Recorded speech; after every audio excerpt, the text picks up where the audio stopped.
د دې نه مخکې د سیکیورټي کمیټۍ میټینګ روان دی چې کوم دی دې هاوس د مقدس هاوس کمیټي جوړه کړې ده نو زموږ نیم ممبران په هغه سیکیورټي کمیټۍ میټینګ کې ناست یو زه هم د هغه نه دلته رالم چې په کومه ایجنډا باندې دلته بحث روان دی همدغه ایجنډا باندې چې کوم دی هلته هم بحث دی جناب سپیکر صاحب د امن و امان مسله ده نو ټولو نه غټه ایشو دا وخت چې کومه دی په باجوړ کې ده چې په 28 جولای باندې په باجوړ کې یو اپریشن شروع شولو د سربکپ په نامه باندې دا دومره خواري خو نثارباد صاحب تاسو لپاره موکا مهرباني چونکې زمونږ سره خدا یو هاوس دی او دا یو فورم دی را سره او کوشش همیشه زمونږ بینګ پولیټیکل ورکر بینګ ایم پی ای دای چې دا هاوس سټرینتن شي د دې سره چې کم پاور ورسره دی چې هغه پاور ایکسرسایز شي او دلته چې دا ملک کوم د یو ډیموکریټک سټیټ په حیث باندې یو سیکیورټي سټیټ جوړ کړی شوی دی چې هغه سیکیورټي سټیټ ختم کړی شي او دا چې کوم دی واپس یو سوشل ویلفیر او ډیموکریټک سټیټ جوړ کړی شي د هغې دپاره موږ د دې هاوس دا پلور استعمالو نو په باجوړ کې دغه اپریشن په نتیجه کې چې هغه وخت کې دا رپورټ شو چې 200 کسان راغلي دي او د هغې خلاف موږ ایکشن کوو لاول په لوی مامون کې او بیا په واړه مامون کې او تیر 3 هفتې مخکې چې کومه دی زمونږ چې کومه حلقه ده پی کې 22 هغې ته دغه میلیټنټ راغلل شریف خانه او کوټکې په هغه ځایونو کې چې کومه دی په جوماتونو کې کېناستل بیا د هغه میلیټنټ دی ایکشنز نه کول لرې باندې ته جنت شاه ته او اوس پسې شاګو او دې علاقو ته چې کوم دی خواره شولو تیر 10 ورځې مخکې چې کوم دی په غیر اعلانیه طور باندې زمونږ د حلقې عوامو ته وویلی شو چې تاسې د ملیټري فورسز طرف نه تاسې په 3 غنټې کې دا کلي موږ ته زر تر زره خوشې کوي موږ دلته ایکشنز کول غواړو عوام بې سر و سامانۍ په حالت کې چې کوم دی دغه کلو نه راووتل بیا په منځ کې چې کوم دی په باجوړ کې یو قومي جرګه وشوله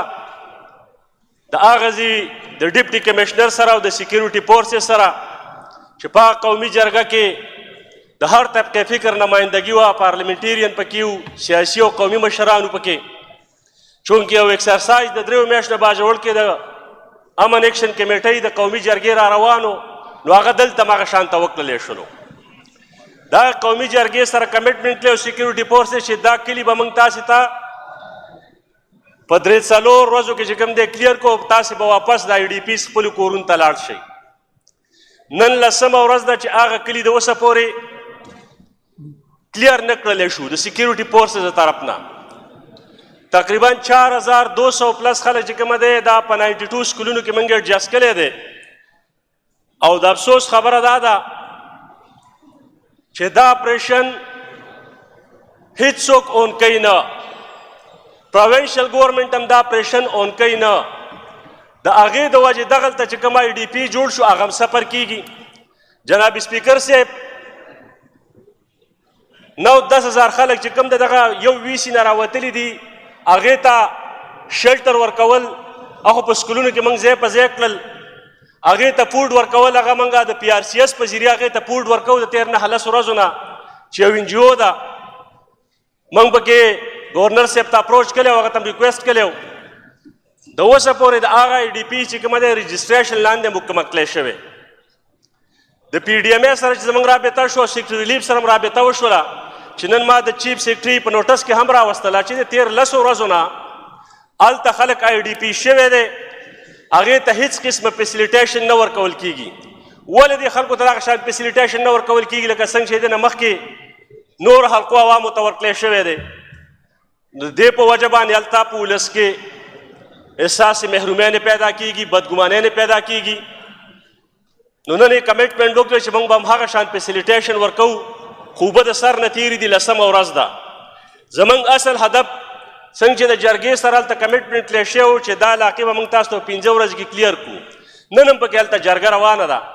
موږ ته د دې سیکیورٹی کمیٹی میٹنگ لرالو چې موږ د آی جي خیبر پښتونخوا او د سی ایس خیبر پښتونخوا نه وتپوسو چې څه روان دي دغلته، ځکه چې دې سیکیورټي کمیټۍ ته به سباله کور کمانډر هم راغوښتلی کېږي او آی جی ایف سی به هم راغوښتلی کېږي چې هغه موږ ته د هغه سوالونو جواب راکړي کوم چې د عام ولس هلته دغه سوالونه پورته کوي، کوم چې زموږ په ذهنونو کې ګرځي چې دا څنګه د ملیټري خلاف ایکشن دی او اپریشن دی چې د یوې علاقې نه وباسي بلې علاقې ته ځي او د بلې علاقې نه وځي بلې علاقې ته ځي. لکه په سټارټ کې 3 میاشتې مخکې هم دا رپورټ سو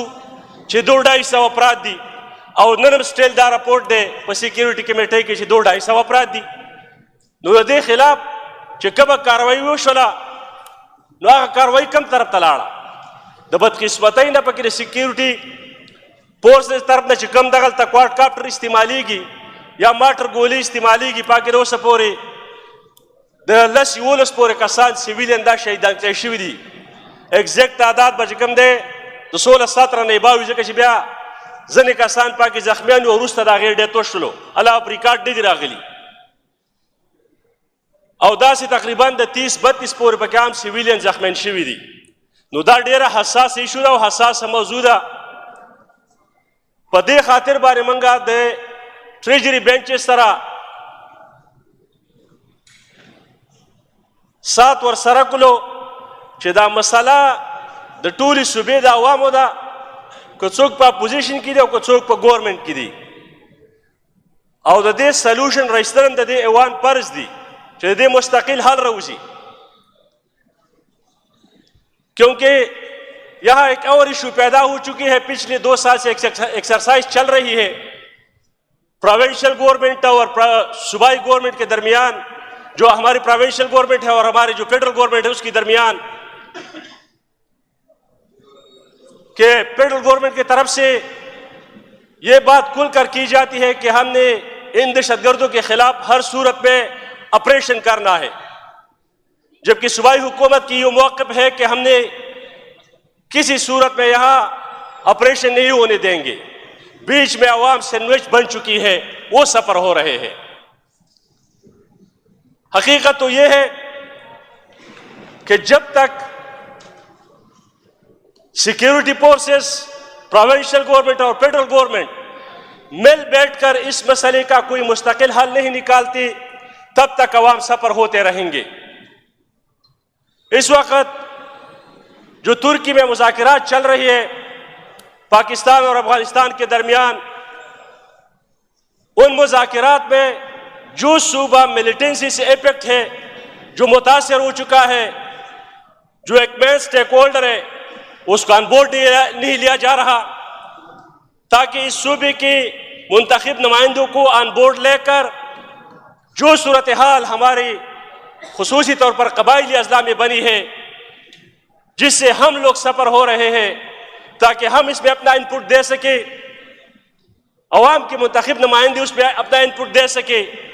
اور اس مسئلے کا کوئی مستقل حل نکالا جا سکے. میں فلور آف دا ہاؤس یہ ایک تجویز پیش کرنا چاہتا ہوں، چونکہ یہ ملیٹنسی پچھلے 40-45 سال سے چلی آ رہی ہے. جس وقت ہمارے اکابرین بادشاہ خان رحمۃ اللہ علیہ اور ولی خان بابا اس ریاست کی مقتدر قوتوں کو اور اس کی اس وقت کے حکمرانوں کو متبنہ کر رہے تھے کہ آپ لوگوں نے رشیا اور امریکہ کے درمیان جو وار افغانستان میں چل رہی ہے اس میں فریق نہیں بننا، اس جنگ میں آپ لوگ نے کودنا نہیں چاہیے. لیکن ہماری ریاستی پالیسی ساز، ہماری جرنیل اسی جنگ میں ڈالر کے عوض کے لیے کود پڑے، جس کی خمیازہ ہم آج تک بھگت رہے ہیں. اور ٹرمپ کا وہ ٹویٹ تو آن دا ریکارڈ ہے، آج سے پچھلے 5 سال پہلے جب وہ پچھلے دفعہ پریزیڈنٹ آف امریکہ تھے، انہوں نے ٹویٹ کی تھی کہ میں نے ریاست امریکہ نے پاکستان کو $33 ارب اس جنگ کے مد میں دی ہے. اگر اس وقت ہم اس $33 ارب جو پاکستان کو ملے ہیں اس کے لیے ٹروتھ ریکنسیلیشن کمیشن بنا دیتے تو آج یہ نوبت یہاں تک نہ پہنچتی کہ آج باجوڑ میں 2 دفعہ لوگ IDPs بنے. چارمنگ ایک علاقہ ہے سر, وہاں سے 2008 میں لوگ نکلے تھے. پچھلی دفعہ جب ملیٹنسی شروع ہو چکی تھی, اس کی 70% پاپولیشن آج راولپنڈی اور پشاور میں مقیم ہے. 30% آبادی وہاں اپنے گاؤں میں ہے. 5 ویسیز پر مشتمل ہے. آج تک جنگ کے بعد ان کے سڑکوں پر توجہ نہیں دی گئی. آج بھی وہاں بجلی کی کیبل جو لائن ہے وہ زمین پر گر پڑے ہیں. بجلی کا کوئی نظام نہیں. ان لوگوں کا اس وقت سے گلہ شکوہ ہے, لوگوں کے احساسی محرومیہ ہے, لیکن وہ احساسی محرومیہ ابھی تک پچھلے 17 سال میں پوری نہیں کی گئی تھی کہ دوبارہ انہی لوگوں کو جو ہے نا آئی ڈی پیز بنا دیا گیا. تو خدارا ہم اس ہاؤس کو, صوبائی حکومت کو اور فیڈرل حکومت کو یہ پیغام دینا چاہتے ہیں کہ ریاست کی سطح پر ایک گرینڈ نیشنل ڈائلاگ کیا جائے, جس میں تمام پولیٹیکل پارٹیز کی قیادت کو بلایا جائے اور اس مسئلے کی کوئی مستقل حل نکالا جائے. جب تک ہم اپنی افغانستان کے حوالے سے جو ہماری پالیسی ہے, جو ہماری خارجہ پالیسی ہے, جس کو ہم ڈیپ سٹیٹ پالیسی کے طور پر جانتے بھی ہیں اور لوگ بھی سمجھتے ہیں کہ ڈیپ سٹیٹ پالیسی کا مقصد کیا ہے, جب تک اس پالیسی پر نظر ثانی نہیں کی جاتی تب تک یہاں ملیٹنسی کبھی بھی ختم نہیں ہوں گی. ہم اس چیز پر, بدامنی پر کسی قسم کی سیاست نہیں کرنا چاہتے